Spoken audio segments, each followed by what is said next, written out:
Hi, my name is Art, and I'm going to present to you my project, which is on student volunteer work. So let's get right into it. So here we have a macro that displays a message box and opens a so-called menu form. It's saved as an auto-exec, which basically means every time you open up this database, the macro will be executed first before anything else happens. So here on the menu form, we have three tabs: Forms, which were in by default. The Forms tab has buttons to access any form you want.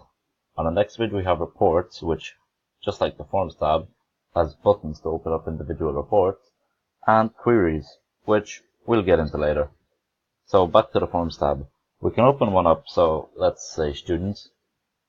So we get all the details of individual students on the database, and if you have a look at the bottom, here we have navigation buttons. So the first one lets us go to the previous record, which, well, right now we can't do because there is no previous record as we're on the first one. So this one lets us go to the next record, which you see changes and so on. See, there we go. So we're back to the first one. Add a record. So just add the record to the current database. And close form just closes the form. So let's go back in there and let's add a record. So let's say for student ID we go 500. Gavin Murphy, address Market Square, Tullamore, Offaly. It's actually where I'm from. So the 10th of the 10th, 98, course ID 230, mobile phone. Email, let's just say, I don't know, gavin.murphy@gmail.com. Now in the gender, I have a validation rule in here that doesn't let you input anything stupid, or say if you have a typo. So let's say if you go male and instead of you click R, it won't let you do that. So it says has to be either male or female, check your spelling. So let's go back and change it. So male, press enter. So that's now saved in the database. So let's close it and go to the reports. On the student report, he should be there. And there he is, Gavin Murphy, as we just entered. Market Square, Tullamore, Offaly, 10th of August 98, mail, gavinmurphy@gmail.com. So that works fine. Let's close this. And actually all of the reports have a close button as well. Same with all the forms.